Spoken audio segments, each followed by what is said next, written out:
Marvin Gaye was known for pushing the boundaries of music, redefining the American soul genre with his phenomenal vocal range, social commentary, and experimental style. It's hard to imagine what other great things he could have contributed to the world had his father not taken his life. In this episode, we'll talk about the story of Marvin Gaye, a world-renowned musician whose hit "What's Going On" inspired people across the nation. Unfortunately, his personal demons and his abusive father led to his tragic death. Discretion is advised. This is 10-Minute Murder.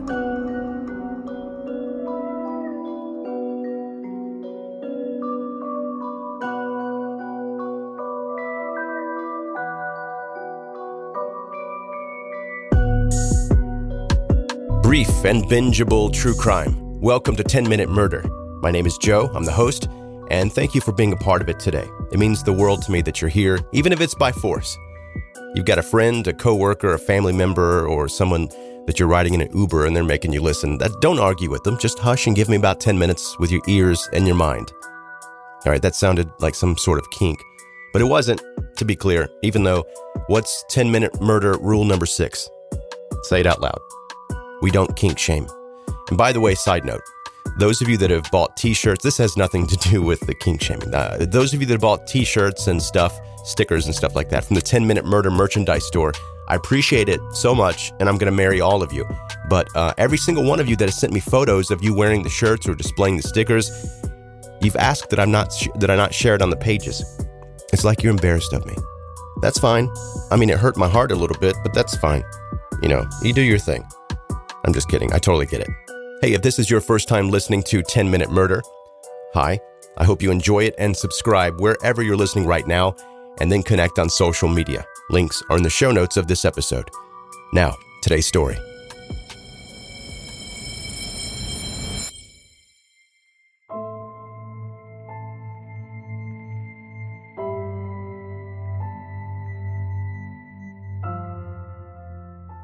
Born on April 2nd, 1939, in Washington, D.C., Marvin Pence Gaye Jr. was the son of a preacher and a domestic worker, and Gaye at this time was spelled G-A-Y.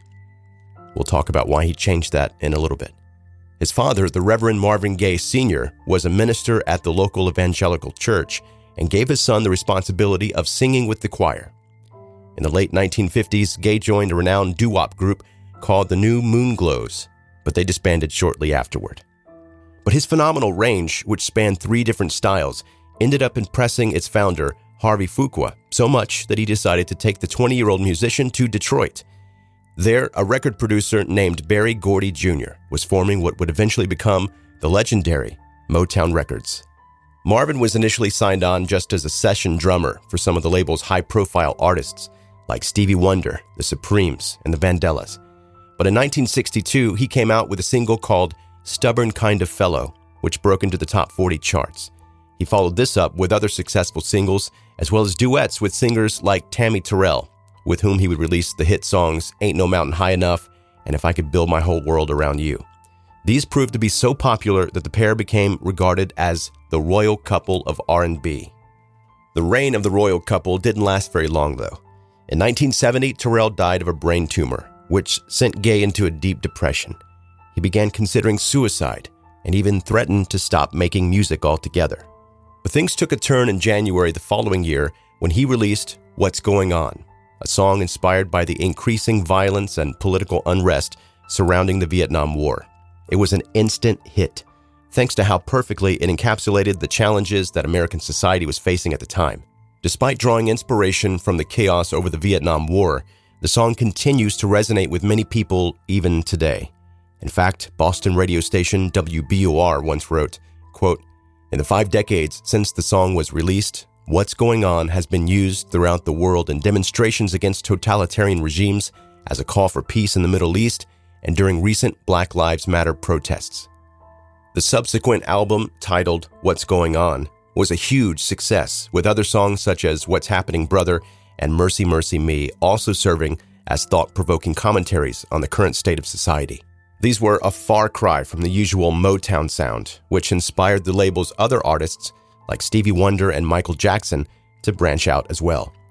What's Going On drew widespread critical acclaim and was even awarded Album of the Year by Rolling Stone magazine. Its popularity allowed Gaye to reach new audiences while still maintaining his existing Motown fan base. He spent the rest of the 1970s touring, collaborating, and producing, all under Motown Records.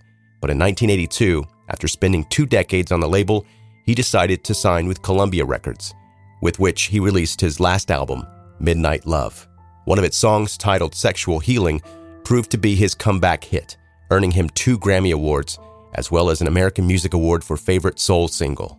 But despite finding success again, Gaye's depression and substance abuse, which he had struggled with for the majority of his life, continued to plague him.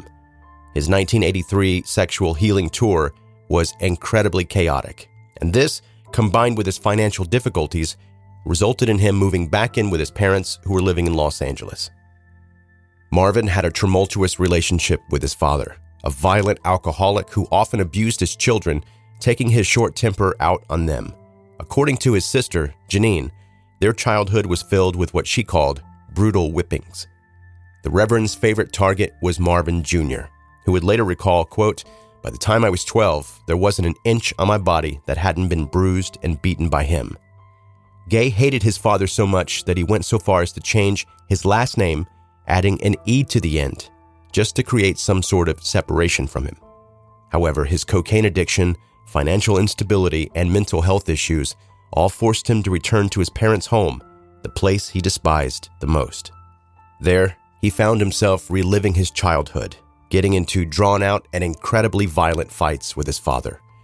Later, his mother would explain, quote, "My husband never wanted Marvin, and he never liked him.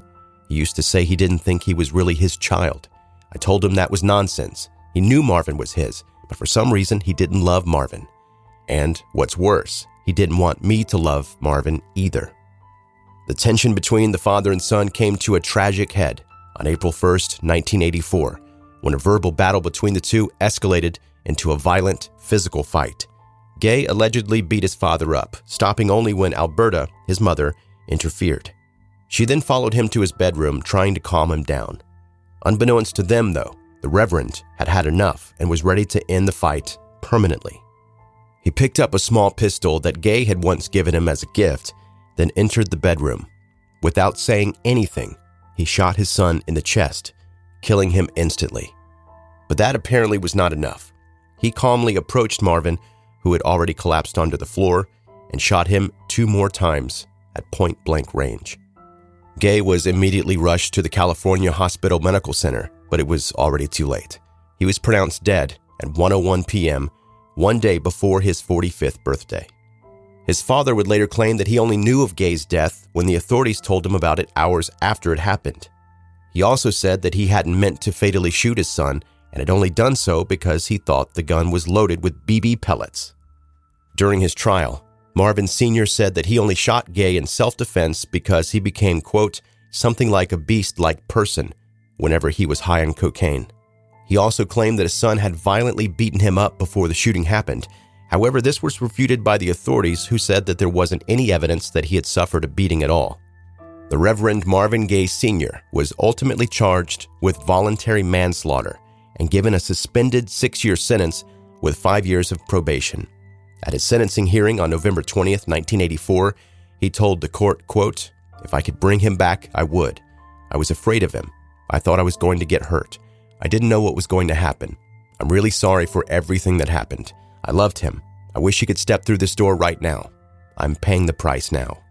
On April 5th, 1984, 4 days after his death, Marvin Gaye was laid to rest at the Forest Lawn Memorial Park in Glendale, California. His funeral was attended by more than 10,000, including his former colleagues from Motown Records like Stevie Wonder, who performed his song "Lighting Up the Candles." Smokey Robinson and the civil rights activist Dick Gregory also delivered eulogies. As per his family's requests, Gaye's body was cremated with half his ashes spread near the Pacific Ocean. The rest was kept by his son, Marvin III, whom he adopted with his first wife, Anna Gordy. The Reverend never stopped regretting the role he played in his son's death. He eventually passed away in 1998 at the age of 84. Marvin Gaye is proof that beautiful art can sometimes come from the darkest of places. His music inspired thousands of people, most of whom were unaware that he was plagued with demons. His huge impact on American society and the music industry makes it difficult to pinpoint what exactly his legacy is, but perhaps the website Biography put it best when it wrote, quote, "Creating beautiful art from a troubled life, Gaye, again and again, brought his vision, range, and artistry to the world stage. At the end of his career, he admitted he no longer made music for pleasure. Instead, he said, 'I record so that I can feed people what they need, what they feel. Hopefully, I record so that I can help someone overcome a bad time.'"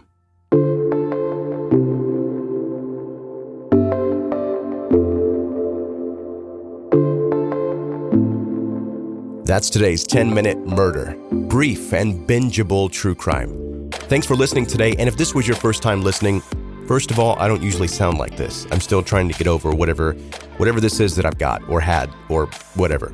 Usually I sound a little bit, I would say better, but less nasally. I usually sound less nasally.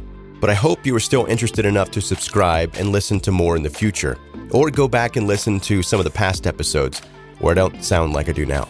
I covered big cases from killers like John Wayne Gacy, Ted Bundy, the Manson family, as well as many way less known stories that I thought were interesting. FYI, the large majority of these cases, many of you listening have requested. Those are the ones that I'm covering, including the one you just heard today. If you want to ask me to cover something, connect with 10-Minute Murder on social media, Facebook, Instagram, and the others. The links are in the show notes if you need them. Before you go, if you happen to listen on Apple or Spotify, I'm removing the show from there immediately. JK, you know what I'm about to say. Leave a 5-star review in those places because that helps the podcast grow and reach more people. The more it grows, the more resources I can put back into it. And if it grows a little bit more than it is now, I can start doing 3 episodes a week instead of 2. And if it grows more from there, maybe 4 or 5. I don't know. I'll do as many as there is an audience for. All right, I'm hushing now. Thank you for listening to 10-Minute Murder. Be safe and make good choices.